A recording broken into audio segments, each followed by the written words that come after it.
Pineapple jam செய்யணும். இப்போ பைனாப்பிளை cut பண்ணி எடுத்துக்கிறோம்.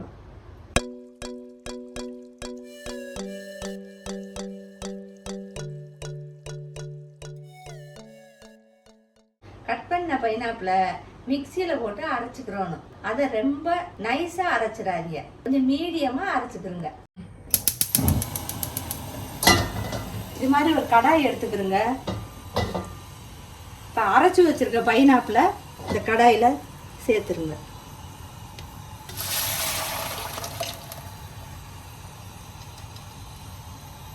இப்போ பைனாப்பிளுக்கு 100 கிராம் சீனி சேர்க்குறேன். பைனாப்பிள் வந்து பழமாக இருந்தால் சீனியை கொஞ்சம் கம்மி பண்ணிக்கிறங்க. இப்போ இதை இப்படி கிண்டிடுங்க. இப்போ இதில் ஒரு பட்டை சேர்த்துக்கிறோங்க. சேர்த்துட்டு எல்லாத்தையும் சீனியும் இதையும் சேர்த்து கிளறிடுங்க. பைனாப்பிளில் தண்ணி சேர்த்து போகிற வரைக்கும் நல்லா கிண்டணும். அது கெட்டியாக வரணும். 20லேருந்து 25 நிமிஷம் ஆகும்.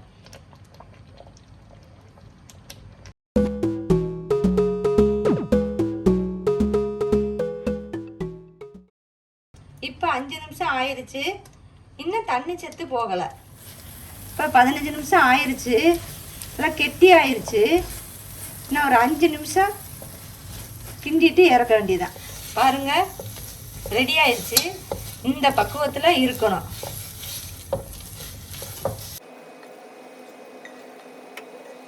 இப்போ இதிலேருந்து இந்த பட்டையை எடுத்துருங்க.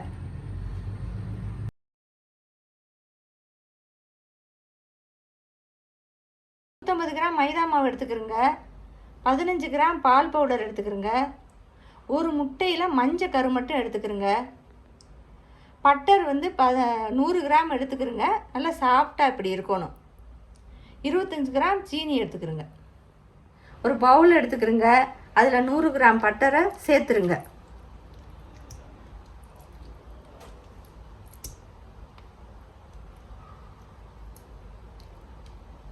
இப்போ இதை நல்லா மிக்ஸ் பண்ணிடுங்க.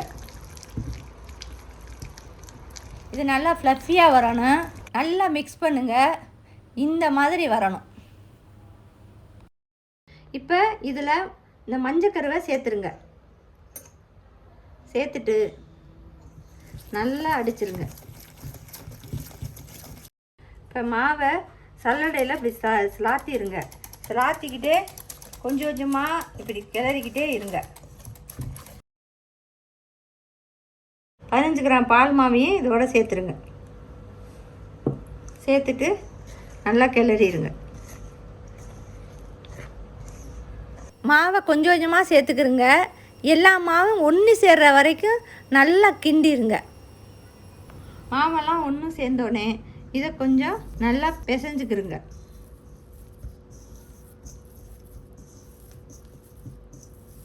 இப்போ மாவை நல்லா பிசைஞ்சிட்டேன்.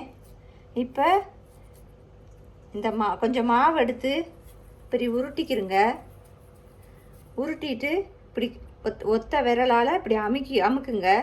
அமுக்கிட்டு இப்படி கொண்டு வரையில அது கரெக்டாக இருக்கான்னு பாருங்கள். இது இப்போ சரியான பக்குவம். மாவை 10 நிமிஷம் ஊற வச்சுருங்க. மூடி போட்டு ஊற வச்சுருங்க.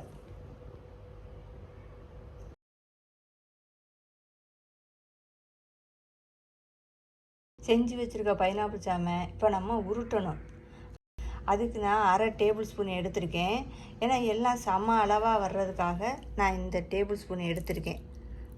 இப்போ இதை இப்படி வலிச்சதோடு அப்படி பாதி அப்படியே தலை இது பண்ணபடியே அப்படியே எடுத்துருங்க. எடுத்துட்டு இதை அப்படியே கையில் வச்சு இப்படி உருண்டை மாதிரி இப்படி உருட்டிடுங்க. இது கரெக்டாக இருக்கும். இந்த அளவு இப்படி எடுத்துக்கிறோங்க. அளவாக இந்த அளவு உருண்டை. இப்போ நான் இந்த உருட்டி வச்சுருக்கேன் பாருங்கள். இந்த மாதிரி எடுத்துக்கிறோம். செஞ்சு வச்சுருக்க மாவையும் இப்படி உருட்டிக்கிறங்க. இந்த மாதிரி உருண்டை மாதிரி இப்படி உருட்டிக்கிறங்க. இதே அளவுக்கு எடுத்துக்கிறங்க. இப்போ இந்த மாதிரி உருண்டை மாதிரி உருட்டிக்கிறங்க. இப்படி அமுக்கிக்கிறங்க. கையால் உள்ளங்கையில் வச்சு இப்படி ஒரு அமுக்கிக்கிறங்க. பெருவிரலால் ஒரு அமுக்கிக்கிறங்க. அமுக்கிட்டு ஒரு உருண்டை எடுத்து ஸ்வீட் உருண்டை எடுத்து அதில் அப்படியே வச்சுருங்க. நடுவில் வச்சு அப்படியே சுற்றி கொண்டு வாங்க. பூரணம் வைக்கிற மாதிரி தான் இது. கொலக்கட்டைக்கு பூரணம் பிடிப்போம்ல, அதே மாதிரி தான். இப்போ உள்ளே வச்சு இந்த உருட்டிட்டேன் பாருங்க.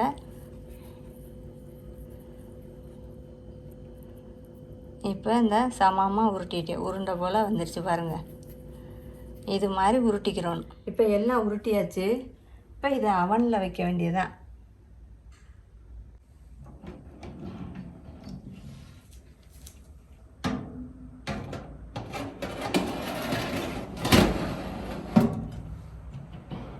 நூற்றி 70 டிகிரியில் 15 நிமிஷம் வைக்கணும்.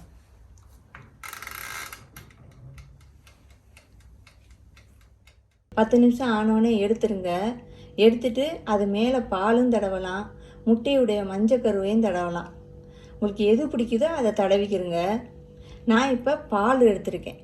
பாலை அது மேலே தடவுறேன். இப்படி மேலே ப்ரெஷ்ஷாக வச்சு இப்படி மேலாப்பில் தடவி.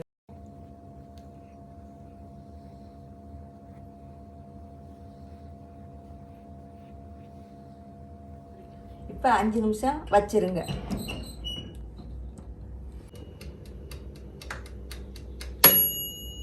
உள்ளே எப்படி இருக்குன்னு பாருங்கள். பிக்கையெல்லாம் எப்படி வருதுன்னு பாருங்கள். இந்த பைனாப்பிள் டாட்டு வாயில் போட்டோன்னே கரைஞ்சிரும். நீங்களும் வீட்டில் செஞ்சு பாருங்கள்.